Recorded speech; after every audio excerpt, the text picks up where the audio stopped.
Hello everyone and welcome back to Backlog Banter. My name is Tucker Hazell and this is Dev Dive. Today I am joined by Joe Richardson, the creator of Death of the Reprobate, which is the game we're going to be talking about today, which is a very unique game, and I'll be showing you gameplay footage because this game deserves to be looked at. We're going to be talking about it a lot, but I'm going to be including some requisite footage so you can see what it's like. This is a game that is a point-and-click adventure. It is displayed in the style of Renaissance painting, and we're going to be talking a lot about what goes into creating such a unique game, not only in terms of genre, because that point-and-click genre is kind of going out of style a little bit nowadays, but Joe Richardson is able to bring it back with a fresh look.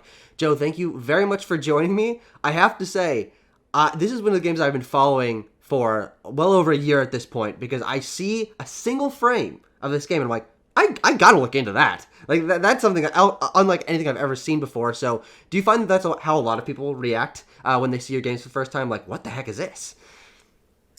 Yeah, a lot of what the heck is this? I've been very much enjoying broken Twitter since Twitter became everyone else's worst enemy. It's been my best friend. The algo seems to like me. I've been getting quite a lot of good traction, and before Twitter was broken, I felt I had to not be too stupid on there. I had to think about my tweets, but now I don't have to think about them anymore because, it's broken Twitter. Who cares? All your games have such a strong sense of personality, both visually and in their writing style, and so I imagine that that is something that's very good for an algorithm of just having something dumb happen, and you love making dumb things happen in your games. That's not an insult. That's what makes them so enjoyable. And so let's start with the comedic stylings of this game. Of course, the visual style we'll certainly get to, but what's your comedic writing process like? I mean, do these things just pop in your head and you just test them in the game and see if it's funny? Or do you have any, rigorous comedic exercises that you do? No, absolutely not. I mean, the whole writing process is a bit odd because on these games, I make all the artwork first. So I build the whole game world, all the backgrounds, animate some of the background animations. And then I think on this one, I even got as far as programming the main character and the rooms so I could walk around the empty world trying to figure out what was going to happen there. And also so much of the humor and so much of the writing comes from what's in the paintings. So it's all just me basically misinterpreting paintings and being an idiot. So it's very easy. Once everything's there, it's just, being daft. And I do find the process of writing is one of the bits I enjoy the most because it's the fastest. When you think of something funny, it's there. It's in the game, it's funny. It doesn't stay funny always. Sometimes when I'm testing the game for the 100th time, I question some of previous Joe's comedic decisions, but I have to trust past Joe that it was funny when it first went in there. Yeah, well, it sounds like your structure of how you create the game is certainly unique, and this comes from you just kind of being able to approach it however you want. These are unique games. You're working largely on your own, and I'm curious for Death of the Reprobate, your new game that we're talking about today, what's the development timeline of that game like? When did you first start working on this game in particular? This is the third and I believe a trilogy of Renaissance-style games that you've created. Yes, third and final. Third and final, thank the Lord. But for this game in particular, when did you start thinking about making this game? Whether it's using these specific paintings or writing this story, did it start during production of one of the older games, or how long has it been? It's basically a continuation of the whole thing. When I made the first game, I thought I was just making one game. But I had a limited amount of time and money to do that. And when I got to the end of it, I felt I hadn't really done everything that I wanted to do with the style. And that was Four Last Things, is that first Renaissance game? Four Last Things was first, yeah. Pretty much as soon as I released that, I knew I wanted to make another one. And I think at that point, I knew it had to be three. Even just because I'd already, in my mind, started calling it a triptych. Mm-hmm. Sure, yeah. Just it's got to be a triptych now. So yeah, from that point, I knew I was making this game, but I didn't know what this game was until several years into making it. Because, I just start by seeing where I go, starting with the artwork, building collages, making rooms, putting it together. At that stage, I have no idea what it is. So, in fact, I'm not even sure I know what it is now. But, it's just, I just sat down, started making it, and 4 years later, here we are. It's supposedly finished. Well, I played through the entire thing, and I'd say it's a complete adventure. I know there's certainly in the game designer's mind, like, oh, I could have added this, I could have tweaked this, but the game's out, it's playable, and I have played through it. And one question that I have about the assets, of course, a lot of your process and what makes it so unique is about using assets from pre-existing paintings. But for the way that you developed this trilogy of games, did you have to make totally new assets for each of the 3 games? Or having made 2 previous games to Death of the Reprobate, were you able to reuse some of the assets? Did you reuse any paintings? How did that work? I'm sure I reused paintings, but not like the same parts of paintings. And there's one section in the second game where you go back to an area from the first game. But other than that, everything's just, I start fresh. Because that's the whole essence of each of the games is the artwork and the driving force behind not just what it looks like, but what it sounds like and what it reads like and what the puzzles are like. Everything is the artwork. So to reuse old artwork would leave me with nothing to say. And I think that shows your dedication to making these games as unique as they can be, because you can easily imagine someone who maybe wants to be a little more quote-unquote efficient with their asset creation, reusing a little bit of pieces of backgrounds or a tree or like a character's leg or something that most people aren't going to recognize that is a reused asset, but you have so much to pull from and you're so dedicated to this idea of making it as diverse as possible that you get 3 games with almost entirely new assets. And I'm curious what that process is like, getting the assets in the first place. How do you find the high-res versions of these paintings? Like, is there a website you download them from? Literally, what is the source of these? Well, there's lots of different sources. Lots of museums have online archives now, or a lot of it's collected in either Wikimedia Commons or Google or various different sources where I'm getting them from. Finding the ones that I want to use is a lot of either just trawling without any sort of plan through everything in a museum archive, which is a very enjoyable thing to do. Put some music on and just see if I can spot any funny guys or any exciting objects or, any scenes with nice walkable areas and obvious entrance and exit points. Or the other way is going on Wikipedia and like searching for an artist I know and then clicking every blue link on that page, finding artists and like movements that I don't know, and then clicking every blue link on every page that I've opened until I've got 1,000 Wikipedia tabs open and I've lost my mind, which is also quite a fun part of the job. Yeah, I mean, I'm someone who loves to go down rabbit holes of research. I'm a very big games history research guy, and so last night I was researching games companies that I had not been familiar with, and I see, oh, this guy left this studio and formed this team. Okay, click on that team. See when they were founded. What games did they make? Who did they work with? And I'm sure it's similar for you and your art history research here, but what was your experience with art history before you started making these games? Is that something you've been passionate about for a long time? Are you able to use some knowledge you previously had to find paintings, or is this something that you kind of found a passion for in creating these games? I think calling it art history research is very kind of you. Yeah, sure. It's definitely just a guy looking at pictures. And my background is that I didn't know basically anything to start with. I knew like Bosch and Bruegel were the starting point. And from that, the first game I ended up zeroing in on Northern Renaissance art, which is all more like genre painting. So it's people doing things, which works well to make an adventure game.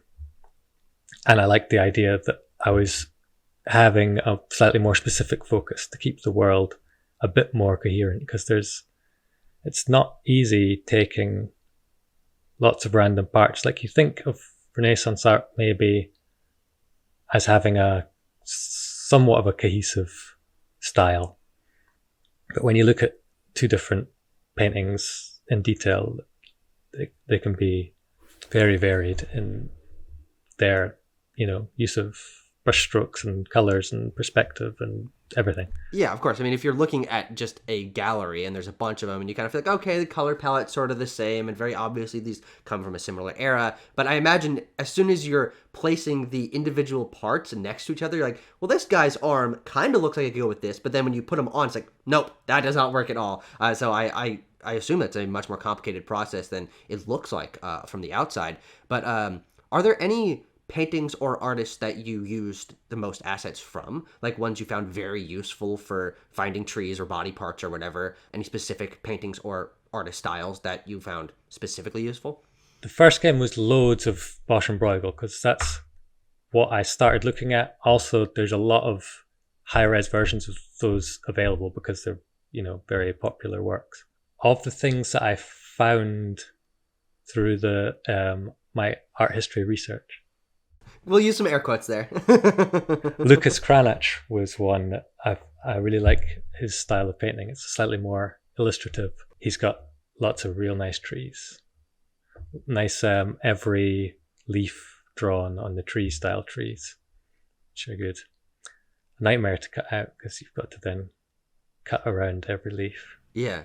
Well, talk about that cutting out process. I mean, I'm someone who has I'm honestly going to say a passion for PNGs. I love taking something, removing it from this background, and being able to cleanly put it into another environment. And I think you and I share a similar passion for that. So, what do you do when you're making the PNGs? You do it. I mean, I do mine in Photoshop because I'm only using just still images on like JPEGs and PNGs.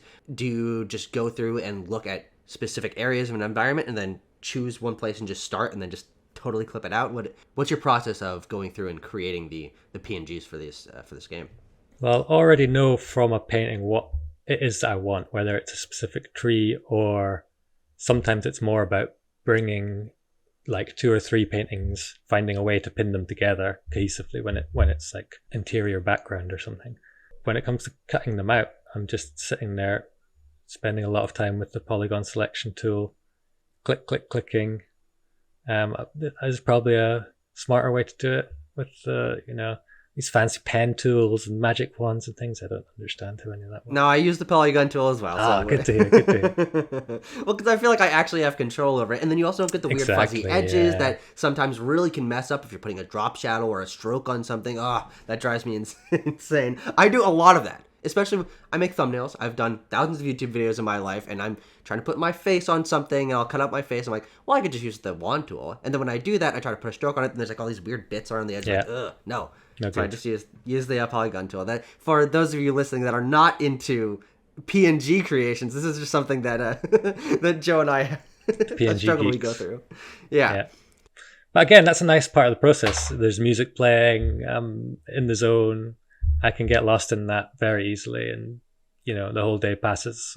For Death of the Reprobate, were there any specific scenes that you made that you found particularly complex to create? Any backgrounds, any items or buildings that were even more intricately designed than other ones? Yeah, I mean, they vary a lot. Some of the backgrounds, I'll find a painting that's almost perfect already, and I just have to sort of edit some people out of it so I can put new people in and make the entrance and exit points a bit more obvious, or maybe replace the sky and stuff like that, and it's good to go. But then on others, partly because, well, it depends on my starting point for the room. Sometimes I'll have, when I'm finding all these paintings, I'm collecting them in folders and subfolders based on whether it's a landscape or a portrait or an interior or a item that I liked in it or something. And then within those folders, I'm grouping them in styles, ones that look cohesive. And so if I've found like 5 nice paintings of a dark tavern, then I'm like, okay, we've got a dark tavern, let's go. And it's about pinning that room together and making a dark tavern out of the bits that I've got. Maybe if I get stuck Googling Renaissance painting dark tavern, but I try not to do that. That feels like cheating for some reason. I try to use the bits that I've already got. To answer your question, one of the more difficult rooms was the town exterior, because I knew I had to have a sort of big linking scene with lots of other scenes coming off the one place to stop. Yeah, and there are like, what, 5 or 6 exits coming off of that Oh, one no, room. there's more. There's Oh, one, gosh. 2, 3, 4, 5. No, you're right, there's 6. Yes! Yes! Good job.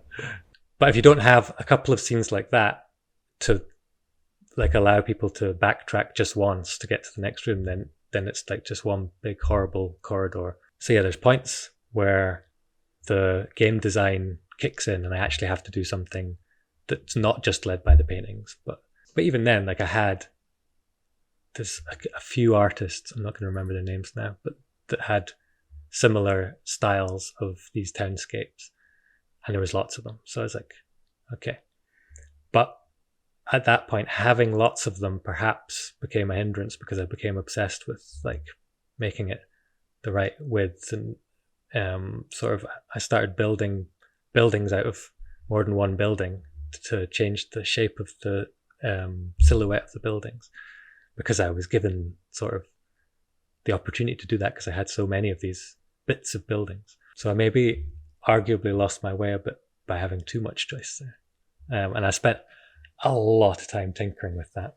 I sort of had the basic structure of it within like a week. It was there. But then that scene got tinkered with for like the next 6 months in between doing other stuff. Yeah, of course. And I think that's one thing that you can tell through the way that your games are made and how they're delivered with the animations and the amount of complexity in the scenes, is that you're a detail-oriented guy. You want everything to look perfect. I imagine with no one necessarily telling you, game's got to be out now, you got to hit these milestones. You can just kind of dick around until you're ready. But I'm curious, when does the art stop and the game design begin? Because up to this point in this interview, we've been talking about the process of finding paintings and cutting them out and then placing them on top of each other and creating these collages. But this ultimately is a game, and there are puzzles, and there is a map design, and there is flow to consider. And so when you're finished making a scene, how do you then consider connecting to other things, placing characters within it, pacing that out within the larger scope of the story and the adventure? Where does your game design brain sort of turn on in the process? I think it's always there when I'm drawing the scenes, like when I'm making the initial collages, I'm already thinking about like where you're going to walk in the scene and making it obvious where you go next in the scene. So it starts already turned on, but throughout the process it gets more and more big part of the thought process. But equally, the paintings and the artwork being the driving force starts as the main thing, and it gets less, but it never goes away. I'm always still thinking about the paintings as well. So even when I'm coming to program puzzles, I've already put things in the scenes that I think might be a puzzle item.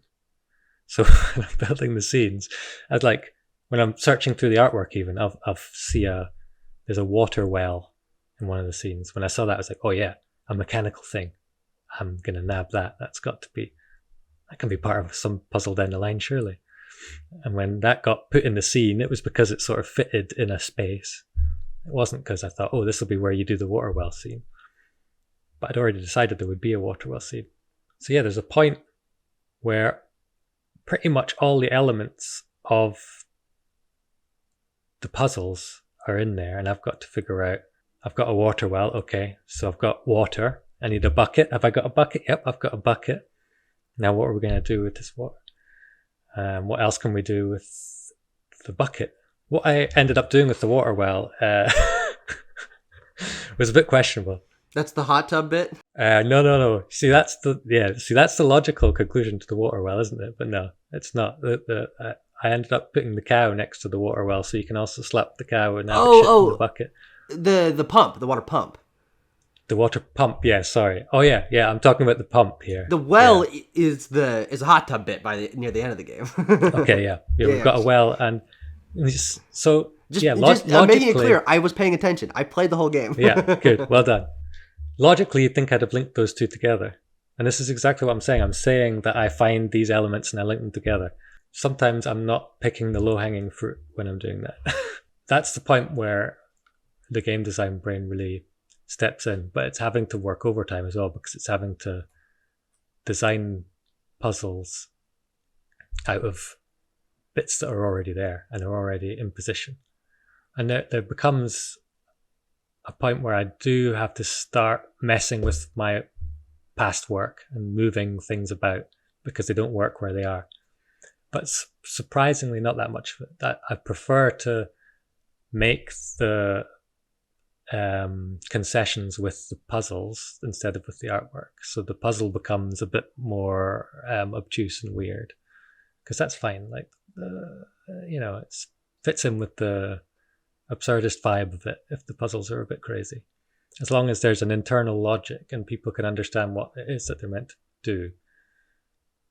And I think by this stage as well, it being the third game, people have sort of cottoned on to the fact that they're going to have to think outside the box sometimes. And they maybe know my humor and how my humor is going to fit into the puzzles. And they're like, yeah, I'm going to have to slap that cow's arse, aren't I? Yeah.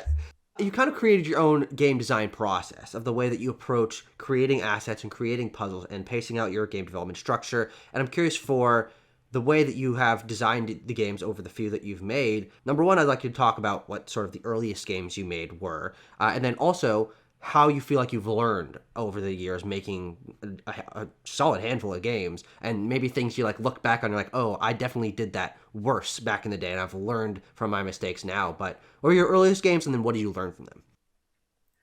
My earliest games were similar. They were point and click games and they were collages, but they were photo montage.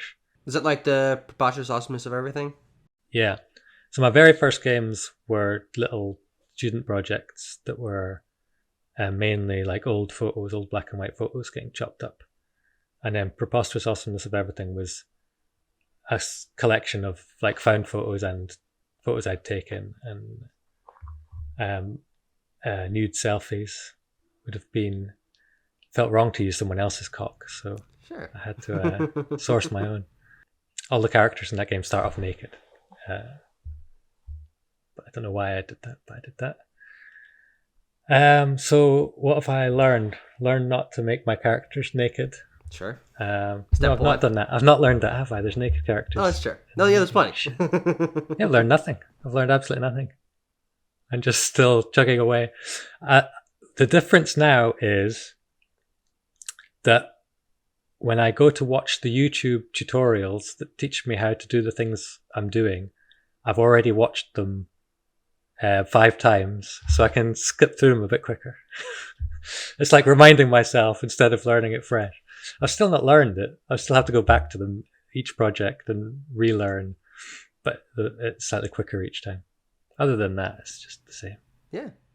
But you've got your process, and I think it's interesting that you've applied this process to a genre that is sort of unconventional nowadays. I mean, the point-and-click adventure games genre, graphical adventure game genre, was something that was quite prominent 30 years ago, but it's not, certainly something that's gone by the wayside now, and I'm curious where you draw inspiration from point-and-click adventure games. Is this genre you've been passionate about for a long time? Are there any specific games that you, or creators, or companies that you draw inspiration from? I personally have just recently gotten into the point-and-click adventure game genre, and I think that your game certainly helped gear me towards that, but I played through the first Leisure Suit Larry games earlier this year, and I interviewed Al Lowe, actually, as my second interview, so I'll have to link that one to you in a little bit. And then I played Space Quest 1, and now I've played your games as well, and I think I played, like, Grim Fandango back in the day, but that genre is certainly something that is unconventional nowadays, and so, again, any creators, specific games, companies that you pull inspiration from, and what's your history with the genre? It was definitely something that I played a lot as a kid. And you mentioned Grim Fandango. That was one of the big ones for me. And Monkey Island. I guess Tim Schafer games. But the third Monkey Island was also a big one for me, which is, I think, controversial for a Tim Schafer fan to admit to. But yeah, Grim Fandango was just like such a crazy story for me to see in a video game at that time. It's like a proper surrealist novel. Playing that as a kid was, I think, a big moment for me. And then I didn't play lots of games between like that and starting to think about making games. Most of the games I played were just crap games. I played a lot of Tiger Woods golf and whichever new GTA game was around. I was making art at the time a lot, and like all sorts of different types of arty stuff. But viewing games as an artistic medium wasn't really on my radar until I started thinking about making a game. And I suppose I went straight back to point and clicks in my mind, because that's what I knew from playing games as a kid. And I Googled like modern point and clicks and came across The Sea Will Claim Everything, which is a fantastic game made by, I think, just two people, and beautiful hand drawn and very wordy and philosophical. But as soon as I played that, I was like, yeah, okay, games are art and I'm making a game. And I never really considered doing anything that wasn't a point and click. Also, there was engines available to make point and click games very simply. I know there's RPG Maker and stuff for other genres, but I've stumbled across Visionaire Studio, which allowed me as a non-programmer to fairly easily make these games. So again, I ran with that because it was what was available to me. I think now that I've sort of got a bit more comfortable making games and using Unity, the last two games have been made in Unity with the Adventure Creator plugin. So I feel a bit more technically competent, and I could maybe start branching out a bit.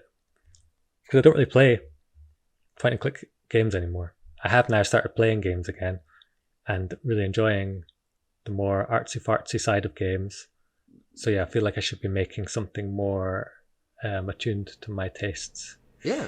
I mean, I think it's really interesting, your story of not necessarily being into the artistic side of games, creating games that are very artistic and their visual side, but I think also in terms of expanding their point and click genre, expanding the medium in terms of using other assets, making something very unique out of it, and then getting back into games and seeing the games for the artistic medium that they are. And I would certainly agree with that. Are there any other very artistic, interesting games that you've come across that have been very inspirational to you, have really solidified that in your mind over the last few years? Yeah, the Sea Will Claim Everything was the first one, and then I found Jack King Spooner's work, which again is in this sort of point and click realm, but even more artsy-fartsy than the Sea Will Claim Everything. From there, it got more into like proper... I don't know why I say proper games, because they're still like artsy narrative games. It's all narrative stuff that I've been playing. But Sludge Life, still repping the merch. Sludge Life was a big one for me. My most favorite game this year was Arctic Eggs. Oh yeah, that's a great game. So good. Yeah. That game, because that's a cooking game, so it's not all narrative games. I've played cooking games as well, kind of.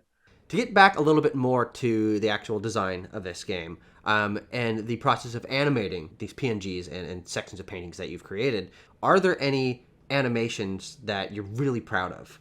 Making it work, making something goofy happen, maybe one that might go under the radar that people don't necessarily notice, but you're like, you think back, you're like, oh, I'm so happy I finally nailed that one. No, I don't think so. I think the animation is one bit where I don't do a lot of tinkering. I think I like that the animation is loose and a bit janky. Generally make them quite quickly and stick with what I've got. And when I do struggle, like there's a point in Procession to Calvary where the character grabs something through a window and I couldn't get it working, so I just made a gag out of it. And the god comes down and starts talking about Macromedia Flash MX. So instead of taking the time to make a nice animation, I just turned it into a gag. And I think that pretty much follows through for all the animation. I like the sort of idea whenever there's a painting change, like when a hand moves and I've not moved the hand, I've just changed it to a hand from a different painting. I always enjoy that, but it's never like, I've got a folder called hands, and so I just find the next hand and stuck it in. It's not like a terribly clever creative process. Well, you talk about the gags. I think that's my favorite part of the game. I mean, I am a comedy fan. My father's a comedian. I've grown up just being keyed into comedic beats and comedy sort of being the way that I pursue art and what I enjoy most out of art. And I think that your games, I've actually played 3 of them. I played Four Last Things, I played The Preposterous Awesomeness of Everything, and now I've played Death of Reprobate. And it's the gags that really get me. I mean, I enjoy point-and-click adventure games, but they're not a genre that I grew up in, so it's kind of like learning a new language, like how to approach a game like this. And I want to talk a little about the puzzles in a bit, but the fact that you allow yourself to have this very loose, as you put it, approach to the animations, and then also being sort of meta, and then breaking the fourth wall in these comedic moments.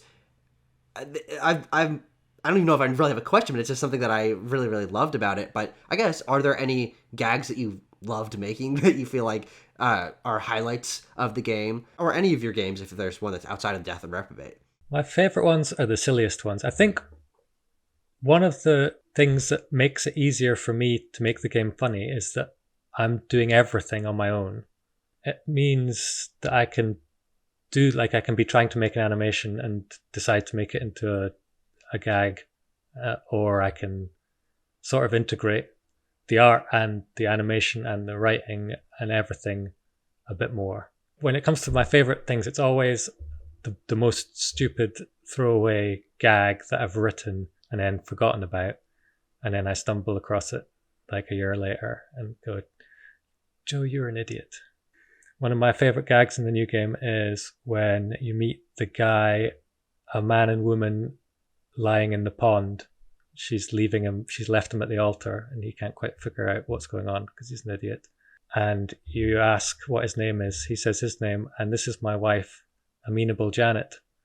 She says, please stop calling me that. My name's Ingrid. And he says, that's not very amenable of you, Janet. And then you change the character names to reflect that, like possibly Amenable Janet. Yeah, that was a good one. I mean, there are just some moments. I streamed the entire game, so if you want to actually go see my reactions, whether it's you or someone watching, you can go find the stream where I played through the entire game. And the moments that really got me were the sort of high-class guy that's being painted, but he's just totally brain dead, and he's just you talk to him multiple times, and he says he just mispronounces mustache like 6 times, and there's like a fly that like lands on his mouth or whatever, and it's just like, it's totally bizarre. But I laughed so hard at that. Good. Yeah. And also the moment, because another great thing about the secrets in this game and the comedy is that you gave yourself the flexibility to have sequences that weren't puzzles. They weren't necessarily connected to the narrative, but they were just there for a punchline, for a comedic moment. And those are mostly come through the shrines, which you can use the hand icon at, and then you'll pray, and then it'll tilt the camera up to whatever scene is up there. There's a scene of the guy shitting down someone's chimney, and they're like, please stop shitting down our fucking chimney. And then they say, stop shitting down our fucking chimney, specifically, like 4 different ways. And every time that happened, I'm like, this is crazy. And also, that was the first shrine I prayed at, so it was totally unexpected for me. And I also was like waiting for it to tie into something. Like, okay, well, how's the guy pooping and putting out the fire gonna like impact a puzzle? Like, am I gonna have to get the coal or the poop or like light the fire so he moves away? But no, it's just a gag. And I think that kind of flexibility and the availability of just injecting a funny moment because it's funny, not because it's particularly interesting game design, I think is what really sold the game for me, is just having a one-off area that exists only to make a player laugh. I think one of the big things that I like about point-and-click adventure games is the ability to, because you've got lots of different ways to interact with things, there's always a point where you're doing slightly random things. And if there is an interaction for something, and you're rewarded for doing something a bit odd, then that's always nice. And if it's a gag, that's even better. So yeah, the praying at the shrine thing was something that actually came from the painting. That painting I had, that was one of the scenes. That courtyard scene was one of the ones where I had a painting that almost worked as it was.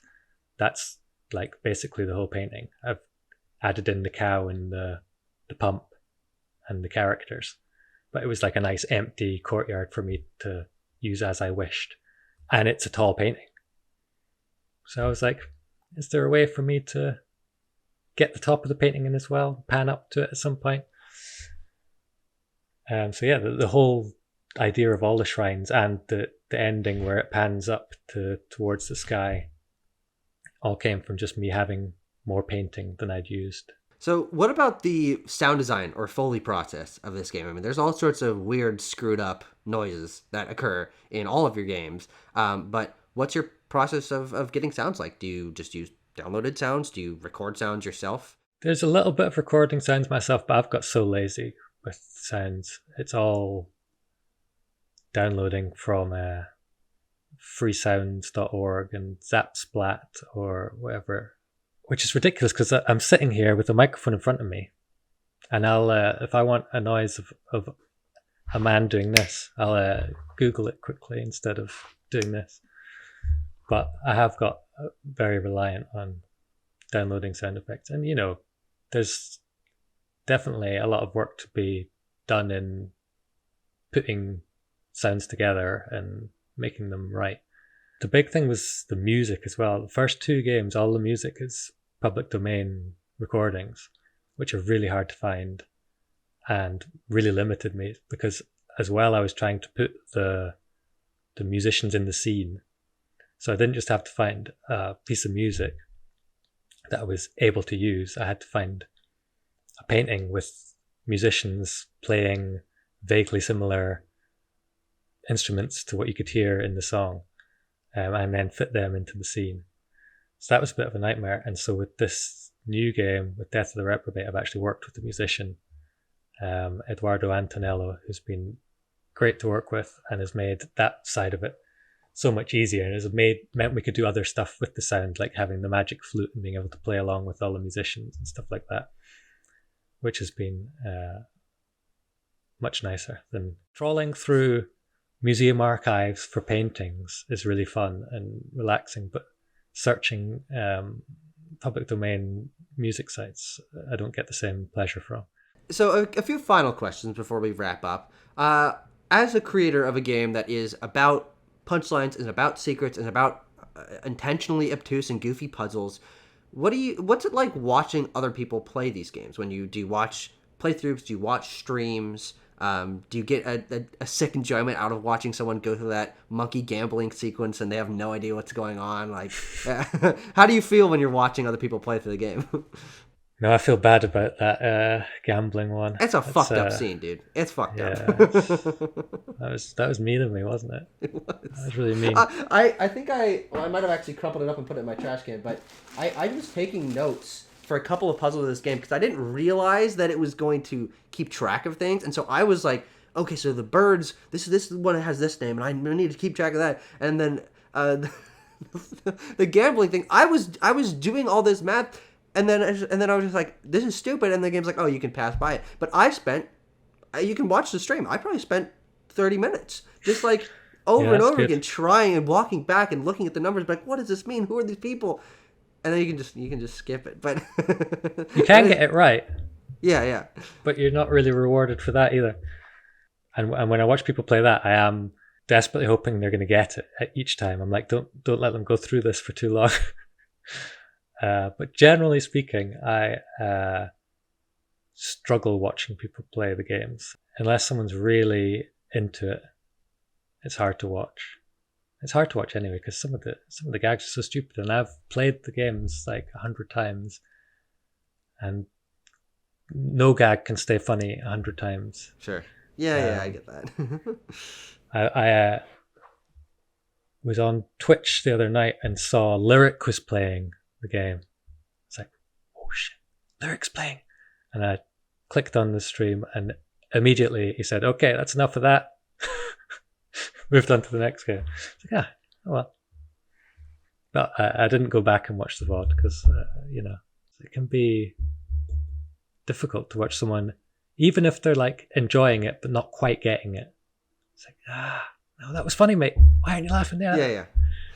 No, I mean that's something I'm sure most people who create anything that other people are engaging with can understand. I mean, I've made a number of short films in my time, and I like to make edited sort of mini documentaries and things, and I like showing them to people. But I like putting it on and then like going and doing sort of something else while I'm like half listening to what they're doing, because I don't want to sit and watch them watch this thing that I know the exact timing of because I edited that exact edit and put that sound effect and I listened to it 30 times in the edit. Like, there's definitely, I was about to say secondhand embarrassment, but really it's firsthand embarrassment because you're just embarrassed about your own thing. Yeah. But I mean, I'm sure you're still proud of all this stuff, and these emotions are just like you processing things in your mind. So it's just something you got to deal with as an artist of like, how do you feel about other people consuming what you do, because it's out there. I mean, you talked about how the fact like, oh, the game is done, but it is. It's out. You fixed a few bugs you were telling me before we started recording, but the game is complete, and I'm sure you're not, there's not going to be a Death of Reprobate goes to space DLC or whatever. So it's a finished product. Well, who knows? But now that the game is out, I mean, what is there still to be done? You said you fixed a couple bugs, but is there any other things that, I mean, I've never put out a game. I mean, is this kind of the end of the process? For me, it is. I like to call it quits as quick as possible. I don't like to update the games unless it's absolutely necessary. As I said, I fixed the sort of game-breaking bugs. I don't want people to get to a point where like they have to reload old saves and lose progress and stuff. But I don't mind there being some bugs still in the game. It's like, it's an indie game. It's a collage. It's a mess in many ways. So for there to be bugs is almost part of the, vibe. And also, I'm desperately afraid of updating things on Steam and like breaking people's save files or fixing one bug and introducing two game-breaking bugs at the same time by mistake. So if I can not ever upload another build to Steam again, then I'll be a happy man. Games are done. This trilogy is done. Do you have any thoughts or plans for our future projects? You said you might be interested in exploring other genres. How would you even go about that? I don't know. I don't have any direct immediate plans, which I'm very happy to say. I'm not desperate to sort of jump on some idea that I've been thinking about for years now. I'm happy to explore, process a bit. All the games I really enjoy are quite similar to each other, and all of them are sort of slow, narrative, weird. They're also pretty much all 3D. So I think I might have to get into some 3D software and start poking around and see what happens. I mean, where my mind goes, just thinking of that, is like a Firewatch or Gone Home style walking sim, but like with like Picasso artwork as like the texture work or something. No. I think I'm done with the paintings. Oh, okay. All right.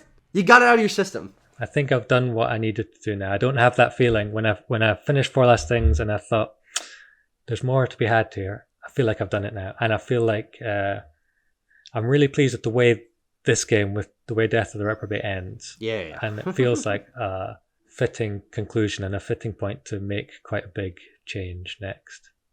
So yes, something completely different.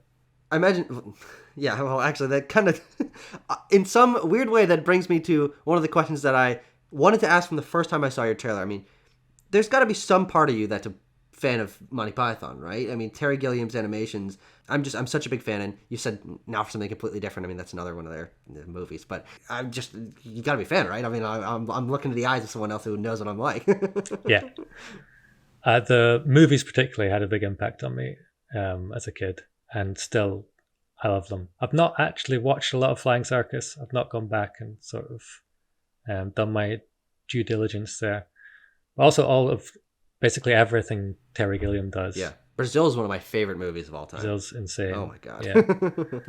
Comedically, they're not definitely my main influence. I think that tone comes more from me being led by the artwork. That's like fits in because of what Terry Gilliam was doing with the animation and the sort of music and themes they were involved with.